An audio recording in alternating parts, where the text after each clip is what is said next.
آپ دیکھ رہے ہیں سیرت النبی انٹرنیشنل فورم قسط نمبر 70۔ بعثت نبوی صلی اللہ علیہ وآلہ وسلم سے قبل ترقی یافتہ ممالک کی گمراہیوں کا لرزہ خیز تذکرہ۔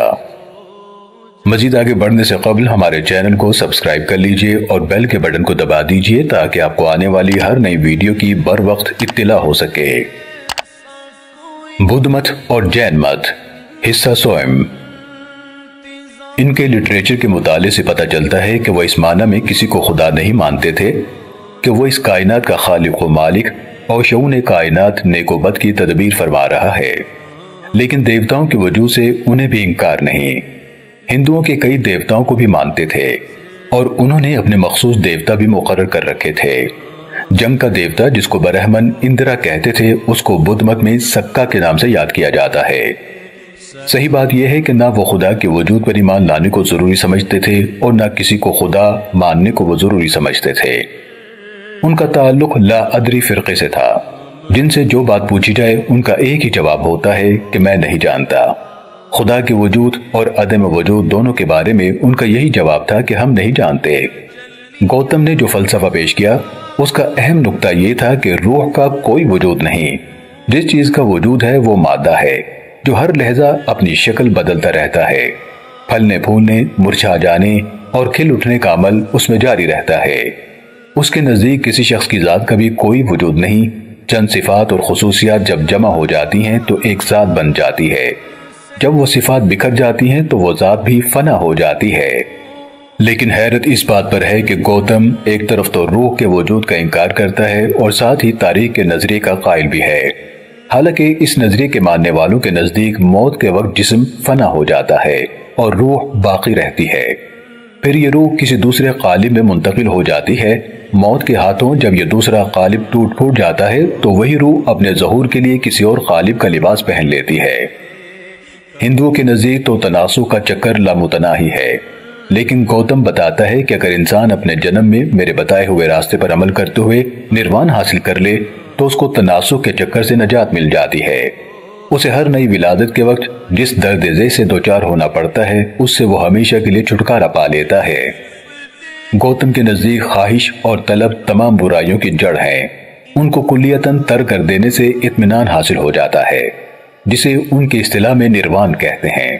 تمام خواہشوں میں سب سے نقصان دہ اور المناک خواہش یہ ہے کہ انسان اپنے لیے بقا و دوام کا آرزومند ہو۔ جو شخص اپنے آپ کو غیر فانی بنانے کی جستجو میں رہتا ہے وہ گویا ایک موہوم چیز کی تلاش میں مارا مارا پھر رہا ہے جو اسے کبھی حاصل نہیں ہوگی۔ اس کے نزدیک اپنی ذات کی نفی اپنی ذات کے اس بات سے حق کے زیادہ قریب ہے۔ گوتم نے گوشہ نشینی کی زندگی اختیار نہیں کی بلکہ عالمی محبت کا مثالی نظریہ پیش کیا اور اس پر عمل کرنے کے لیے خدمت خلق اور ہر آڑے وقت میں مصیبت زدہ لوگوں کی امداد کرنے کو ضروری قرار دیا۔ وہ ایک ماہر قابل معلم تھا۔ اپنے مدعا کو واضح کرنے کے لیے اور اپنے سامعین کے قلوب و اذہان میں اسے نقش کرنے کے لیے اس کے پاس مثالوں اور استعاروں کی کوئی کمی نہ تھی۔ گھریلو زندگی ہو، ازدواجی مسائل ہوں، کاروباری معاملات ہو، ان کے بارے میں اس کے پند و نصائح بڑے مفید ہوتے۔ افراط و تفریط سے اجتناب اور میانہ روی اختیار کرنے کی وہ تلقین کرتا۔ وہ بار بار کہتا کہ قواعد و عقائد سے انسان کا عملی رویہ بہت اہم ہے۔ وہ سوشل مسئلے سے زیادہ اخلاقیات کا معلم تھا۔ دوسروں کے عقائد پر تند و تیز تنقید کر کے ان کے جذبات کو مجروح نہیں کیا کرتا تھا اور اپنے شاگردوں کو بھی لوگوں کی دل آزاری سے روکا کرتا تھا۔ اس نے جو آخری نصیحت کی وہ یہ تھی، یعنی محنت اور جدوجہد سے ہر قسم کی محکومی اور قیود سے آزادی حاصل کرو۔ ہر بدھا کی زندگی میں اس کی تعلیمات میں مذہبیت کا کوئی عنصر نہ تھا۔ اس کے مرنے کے بعد 1 صدی یا 2 صدیوں کے اندر بدھ مت کے پیروکاروں نے اپنے مخصوص مذہبی رسوم، راہبانہ علامات، ما فوق الفطرت عناصر وضع کر لیں۔ رفتہ رفتہ ہندوستان میں بدھ مت راہبوں اور راہبات کے طبقے کا نام بن گیا۔ اس طبقے میں ہر کس و ناقص کو شریک نہیں کر لیا جاتا تھا، بلکہ داخلے کے امیدواروں کو پہلے طویل ریاضتیں کرنا پڑتی۔ تربیت کی تکمیل کے بعد امیدوار اپنا سر منڈوا دیتا، زرد رنگ کا لباس پہنتا اور قسم کھا کر یہ وعدہ کرتا ہے کہ وہ افلاس اور پاکیزگی کی زندگی بسر کرے گا۔ بدھ راہب موسم برسات کے 3 ماہ اپنی اپنی خانقاہوں میں بسر کرتے، باقی 9 ماہ وہ شہروں، قصبوں اور دیہاتوں میں گھومتے رہتے، لوگوں سے بھیک مانگتے اور اس سے اپنا پیٹ بھرتے۔ اہل ہند برہمنوں کی مذہبی اجارہ داری سے تنگ آ چکے تھے اور معاشرے کی طبقاتی تقسیم کے باعث ظلم و ستم کا جو بازار گرم ہو گیا تھا اس سے وہ دل برداشتہ ہو چکے تھے۔ ان کے لیے بدھ مت رحمت کا ایک پیغام ثابت ہوا۔ انسائکلوپیڈیا اور بریٹانیکا کا مقالہ نگار لکھتا ہے بدھ مت ہندوستان میں پھیلے ہوئے رسم و رواج کے خلاف ایک صدائے احتجاج تھی، جس نے ویدوں کو مسترد کر دیا، طبقاتی تقسیم کو ماننے سے انکار کر دیا، ویدوں میں مذکور سارے دیوتاؤں کی خدائی کے خلاف علم بغاوت بلند کر دیا اور اس سے نجات کا ایک آزادانہ طریقہ لوگوں کے سامنے پیش کیا۔ ہندوستان کی آبادی کی اکثریت نے بدھ مذہب کو قبول کر لیا۔ چند سال قبل جہاں ہندو مت اور برہمنوں کی برتری کا طوطی بول رہا تھا، اب وہاں بدھ مت کے چرچے ہونے لگے۔ اس مذہب کی خوش قسمتی تھی کہ اسے اشوک، کنشک اور ہرش جیسے عالی ہمت مہاراجوں کی سرپرستی حاصل ہو گئی۔ انہوں نے اس مذہب کو پھیلانے کے لیے ہر ممکن طریقہ اختیار کیا۔ ہندوستان کے طول و عرض میں ایسی چٹانیں اور فولادی ستون پائے جاتے ہیں جن پر بدھ مت کے بنیادی اصول کندہ ہیں۔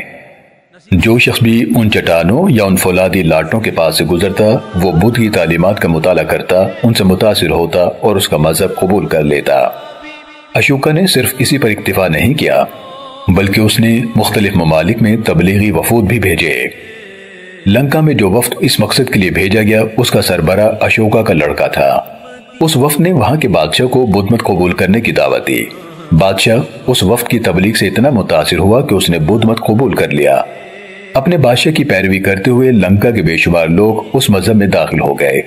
اسی طرح کشمیر، کندھارا، ہمالیہ کے علاقوں میں بھی تبلیغی وفود بھیجے گئے۔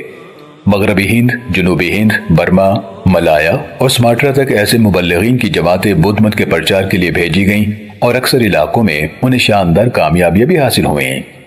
اشوکا نے خود تخت شاہی پر بیٹھنے کے 6 سال بعد بدھ کی تعلیمات سے متاثر ہو کر بدھ مت قبول کیا۔ وہ اس سے اس قدر متاثر ہوا کہ اس نے شاہی خزانوں کے منہ عوام کی فلاح و بہبود کے لیے کھول دیے۔ اس وجہ سے اس مذہب کو ہندوستان میں مزید مقبولیت حاصل ہوئی، حتیٰ کہ کئی برہمنوں نے بھی بدھ مت کو بطور مذہب قبول کر لیا۔ اس مذہب سے ان مہاراجوں کو یہ فائدہ ہوا کہ ان کے ملک میں جہاں ہر وقت بغاوتوں اور شورشوں کی آگ بھڑکتی رہتی تھی وہاں امن و امان قائم ہو گیا۔ لوگ آرام سے اپنی زندگیاں بسر کرنے لگے۔ تجارت پیشہ طبقے کی مالی حالت بہتر ہو گئی۔ ہندوستان کا وسیع و عریض ملک جو پہلے سینکڑوں چھوٹی چھوٹی ریاستوں میں بٹا ہوا تھا، ہر راجہ دوسرے راجہ سے برسر پیکار رہتا تھا، اب وہاں ایک بہت وسیع اور طاقتور حکومت قائم ہو گئی، جس کی مغربی سرحد افغانستان سے شروع ہوتی تھی اور مشرقی سرحد کامروپ یعنی آسام تک چلی گئی تھی۔ سیرت النبی صلی اللہ علیہ وآلہ وسلم کی یہ قسط دیکھنے کا شکریہ۔ اسے دوسروں تک پہنچا کر صدقہ جاریہ کا حصہ بنیے۔ کسی بھی قسم کی غلطی کے لیے ہم اپنے پروردگار کے حضور معافی کے طلبکار ہیں، اپنی اصلاح کے لیے شکر گزار ہوں گے اور آپ کی دعاؤں کے طلبکار ہیں۔ جزاکم اللہ خیرن کثیرا۔ مزید آگے جاننے کے لیے دیکھتے رہیے سیرت النبی انٹرنیشنل فورم۔